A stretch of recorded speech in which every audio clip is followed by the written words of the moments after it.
Previously on Dry Powder. My career, 25 years in the tech sector, I haven't seen this level of kind of recombinant innovation. David Crawford, head of Bain's global technology practice, talked about what's driving tech valuations to record heights. Today on the show, I'll ask David to take a deeper dive into the enterprise tech space. It's not an exaggeration to say that the single most important innovative force in the tech sector today is the cloud service provider. The cloud technology space is growing by leaps and bounds, and it doesn't sound like it's going to stop anytime soon. I'm Hugh MacArthur, head of Bain's global private equity practice, and this is Dry Powder. David, I'm sure I'm not the only Luddite who might be interacting with this podcast. You mentioned something earlier called the hybrid cloud. What exactly is that?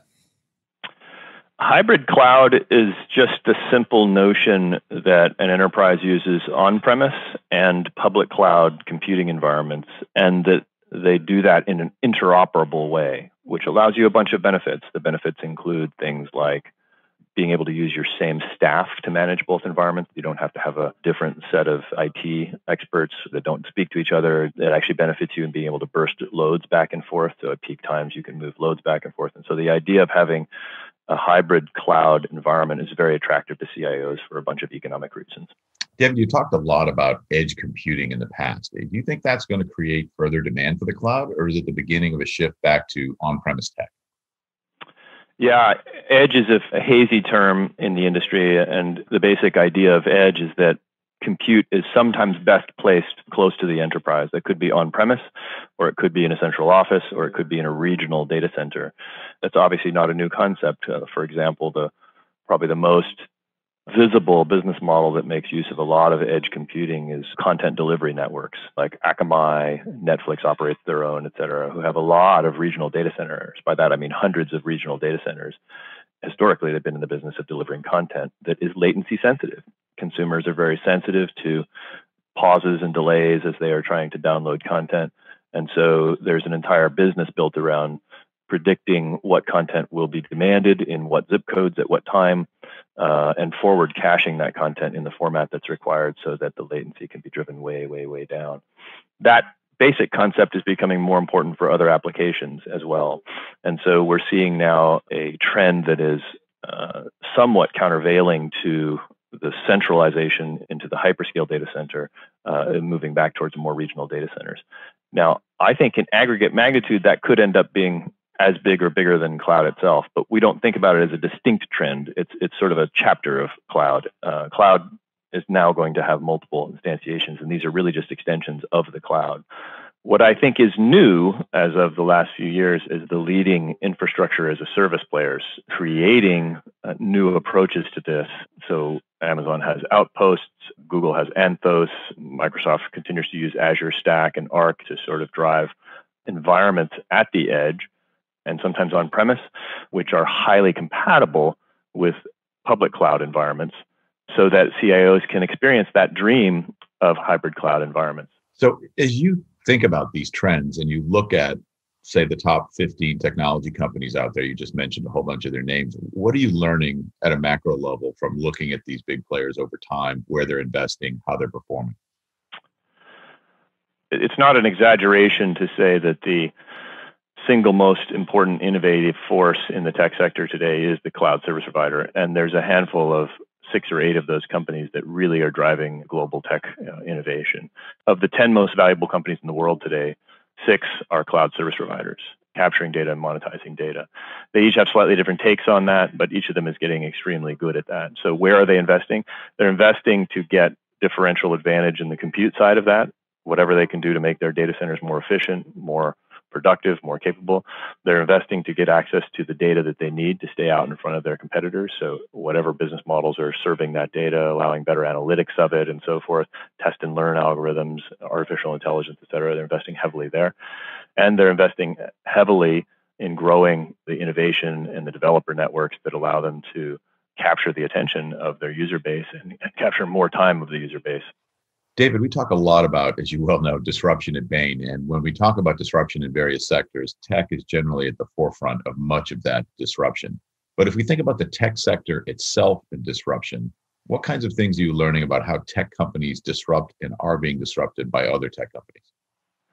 Yeah, very interesting question. We have for years had the instinct that the tech sector is more often disrupted, more likely to be going through transitions. And hence we get a lot of strategy requests from our tech clients because their industries are constantly disrupted. Over the last few years, we actually went and got the data on that and just put that together. And we found an amazing trend, and one that we expected and one we did not. The first is that it is clear that tech companies are more often disrupted than almost any other sector. And you can measure that different ways, but if you take like a simple metric, like how often is a tech company thrown off its sector average growth rate for at least 3 years, you find that the rate at which that happens to tech companies is much, much higher than companies in retail or consumer products or oil and gas and so forth. It's about a third higher than the next closest industry. Likewise, and this we didn't expect, when that happens to a company, the frequency with which that company is able to get back to sector growth rate, in other words, the frequency with which that company is able to recover or repair itself, is actually much lower. And so if you are a tech CEO, you're probably nodding and this is intuitive to you, but your company is more subject to disruption if you don't stay on top of the transitions that are going on around your market. And if you don't quickly repair and get back on top, you are much more likely to end up kind of being left behind. And so it's just it's a real high wire act to lead a tech company. Now you might ask, Hugh, why is that true? And the truth is, no one fully knows. I think the disruption side of it is driven by the fact that technology companies are constantly reinventing the stack, and the stack doesn't respect business boundaries. If you're in jet engines, you might add a new feature or whatnot, but you aren't going to have a radically different approach to generating thrust for airplanes. If you're in tech, you may have a software stack one day that you think is pretty stable, and it may converge with an adjacent market overnight. It may converge with several markets. And once it does so, a very different set of competitors are introduced into your space, and you have to sort of manage that. So I think that's part of the answer on the disruptive side. On the repair side, as we talk with our clients, some of the things we hear, which seem intuitive, are that talent is a big part of it. Engineers are inherently intrigued and motivated by working on the coolest problems, the things that are most interesting and being in vibrant environments. And they're also highly mobile, particularly software engineers. If you look at software engineers, the employment rate is -5% at all times. And so if your company's not growing, doesn't feel to be going well, and a couple of years pass, the odds that you start to lose talent are much, much higher in a tech company. And so it's a very unforgiving environment. I wonder if part of the reason why there's so much disintermediation in the tech space is that because in that space, things are changing even more rapidly than in other industries. I remember personally when email came along, it took a while to be adopted because it was replacing very old technology like fax machines and snail mail. But once people got comfortable putting important documents on email, it really took off. But that was a disruption that was it took a while to embed itself.